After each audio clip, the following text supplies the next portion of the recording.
I have both a coworker and a friend that are very much into creating their own music. They talk about it often and give me CDs to listen to. I do not enjoy either one's music. Strangely enough, both musicians' music reminds me of elevator music, remixed with techno flair and a dying cat's last howl.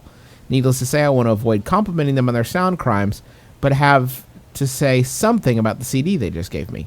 What is the right way to tell them the music they put their heart and soul into is not for me without hurting their feelings? And that's from Twin Cities Techno. And Twin Cities Techno, great news. There's an easy solution, fresh off the assembly line at MBMBaM Co. Industries. You lie. You're gonna lie. You lie about it. You're gonna just lie. You're gonna lie. And it goes like this. It's just this easy. Man, that was great. Thanks for letting me borrow that CD. It's awesome. Can't wait for the next one. Yeah. Done. Keep them coming. Listen, well... Just keep cranking out the jams, man. You should quit your job and just do this full time. You can just say what you told us, but spin it like a good thing. Like, it sounded kind of like elevator music with a techno flair with a dying cat's last howl over it, and I like that. Or just flip it to negative, like that mirror in Zelda, and you just sit there and just throw not and didn't into all of those. It definitely didn't sound like elevator music remixed with a techno flair and not a dying cat's last howl. It was kind of like being in a really cool elevator where techno music was playing, and also there was like all kinds of sick cats around. They were dying. I do not enjoy either one of your The beats were so sick that it's like the cats were dying in this cool elevator. But they were cool with it. They kind of wanted to die. They're like Sylvia Plath. Yeah, it was they a bunch of led a good life and they were suffering and they were just happy to end it. Totally rad hospice cats in this totally sweet elevator. And the elevator was to heaven and they knew that in some way and you could just hear it. Yeah, in their chorus of meows. Really good stuff. Really, really good stuff. My first listen to it was such a profound moment for me that I'm not sure I could ever really listen to it again. Mm-hmm. It's like Donnie Darko, you watch it, you're so moved, and I just don't know that I could stand it. I can't. The emotions. I can't watch American Beauty. I can't go there. And to be honest with you, listening to it was such a personal experience that I don't really feel comfortable talking about it. I'm sorry. I'm sorry. It's why don't you ask me about my first time having sex? Why don't you have me describe that? And I would rather talk about that right now. Do you want to? Okay, so this is what it was. So I lost my virginity to your CD. It's great doing it music because when I was Oh, I thought you meant you fucked the CD. No. When I was making love, it was that one track that sounded like all the hospice cats, and the person was like, "I really like the sound of these hospice cats. I feel like I'm in the coolest elevator making love to you for the first time." Oh, you want to meet this person that liked your music? They don't. You shouldn't. They would be uncomfortable. I think they had such an intimate connection with you. And it's we haven't been dating that long, so it's I'm not really at that phase where I introduce one of my coworkers yet. It was actually so intimate and personal, this experience for me, that I would prefer you not play your music for anybody. Yeah. No, it's my music now. I kind of want a patronage style thing where I pay you to make the music, but no one else gets to listen to it, and I may not, just because it's really personal for me. Oh, I just had the best idea. Did you? Yeah. You need to star-cross this.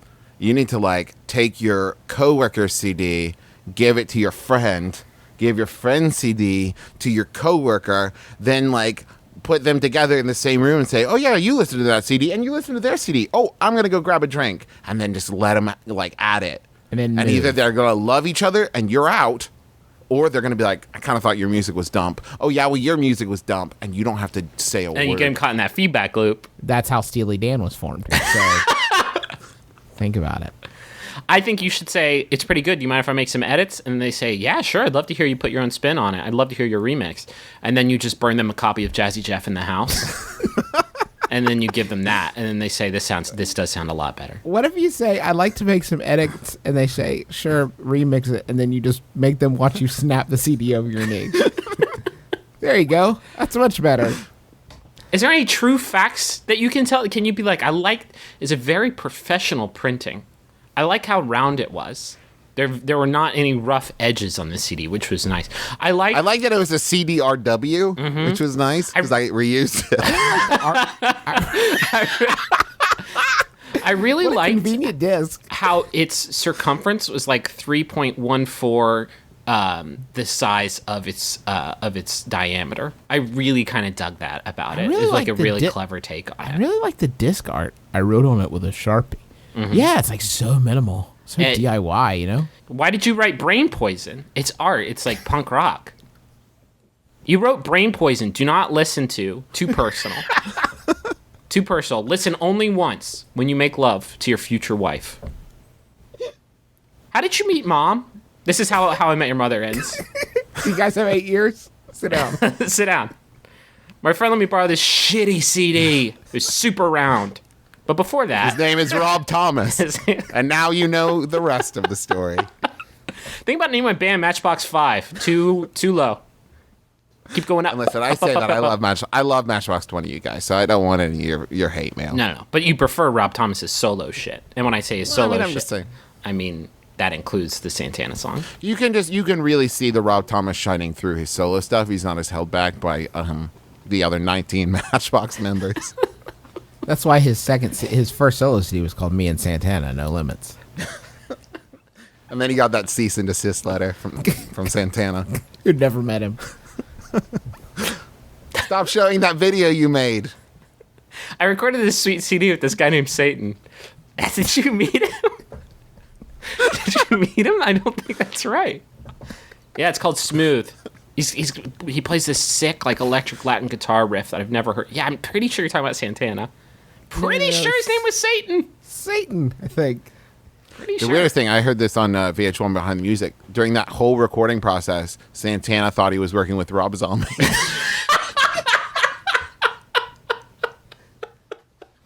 Hey, man, I just wanted to say I love your work on Veronica Mars. Wait, what? You mean... No, that's Sorry. the other Rob Thomas. Okay, I can see how this happened now. I really liked it when you made me that sandwich at Arby's. That was Bob Thomas. You're thinking of Bob Thomas, the Arby's attendee. I really liked when you were the president. That's Thomas Jefferson. You're getting further and further off.